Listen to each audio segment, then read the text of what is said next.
இன்னைக்கு நம்ம பார்க்க போகிற வீடியோ பாசிப்பயிறு சுண்டல். இது ஒரு ஹெல்த்தி ஸ்நாக்ஸுங்க. பாசிப்பயிறு சுண்டல் பண்ணுறதுக்கு 1 டம்ளர் பாசிப்பயிறு எடுத்து 2 மணி நேரம் ஊற வச்சு 2 விசில் விட்டு எடுத்து வச்சுருக்கேன். இப்போ அதை தாளிக்கிறதுக்கு தேவையான பொருட்கள்லாம் ஃபஸ்ட்டு நம்ம பார்த்துடலாம். 1/2 டீஸ்பூன் சீரகம், 1/2 டீஸ்பூன் உளுந்து, ஒரு 2 காஞ்ச மிளகா கட் பண்ணி வச்சுருக்கேன், கொஞ்சம் கருவேப்பிலை, 2 ஸ்பூன் தேங்காய் துருவல் எடுத்து வச்சுருக்கேன். இப்போ அதை எப்படி தாளிக்கிறதுன்னு பார்க்கலாம்.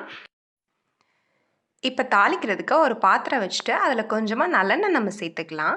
இப்போ நீங்கள் பயரை ஊற வைக்க மறந்துட்டீங்க அப்படின்னா நீங்கள் கூட 2 விசில் விட்டுக்கலாம். பாசிப்பயிறு சீக்கிரமாகவே வெந்துடும். இப்போ எண்ணெய் நல்லா சூடாயிருச்சு. இப்போ இதில் நம்ம சீரகம் சேர்த்துக்கலாம். சீரகம் பொரிஞ்சதுக்கு அப்புறமா நம்ம உளுந்து சேர்க்கலாம். கடுகு சேர்க்கணுன்னு விருப்பம் இருக்கிறவங்க தாளிக்கிறதுக்கு நீங்கள் கடுகு சேர்த்துக்காங்க. இப்போ நம்ம நைவேத்தியத்துக்கு பண்ணுறதுனால இதில் நம்ம வெங்காயம் சேர்க்கறதில்ல. இப்போ நம்ம இதில் உளுந்து சேர்த்துக்கலாம்.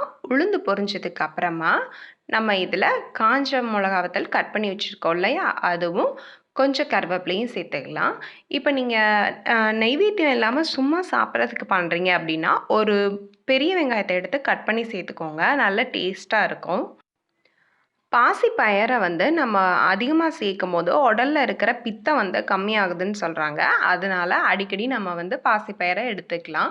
இது வளர்கிற குழந்தைங்களுக்குலாம் ரொம்பவே ஹெல்த்தும் கூட. இப்போ நம்ம தாளிச்சாச்சு. நம்ம ஏற்கனவே அவிச்சு எடுத்து வச்சிருக்கிற பயரை நல்லா தண்ணிலாம் வடிகட்டிட்டு அதை எடுத்து இப்போ இதில் போட்டு பெரட்டி எடுத்துருங்க. இப்போ இப்போ நம்ம இதில் கொஞ்சமாக பெருங்காயத்தூள் சேர்த்துக்கலாம். பயிர் சாப்பிடும் போதெல்லாம் அதில் கொஞ்சம் காயத்தூள் சேர்த்துக்கோங்க. அதுதான் நம்ம உடம்புக்கு நல்லது. அது மட்டும் இல்லாமல் நான் அவிக்கும் போதே உப்பு சேர்த்துட்டேன். நீங்கள் அவிக்கும் போது உப்பு சேர்க்கல அப்படின்னா இப்போ தாளிக்கும் போது உப்பு சேர்த்துக்காங்க. பயிரை தாளித்து ஆஃப் பண்ணதுக்கு அப்புறமா நம்ம அதில் தேங்காய் பூ சேர்த்துக்கலாம்.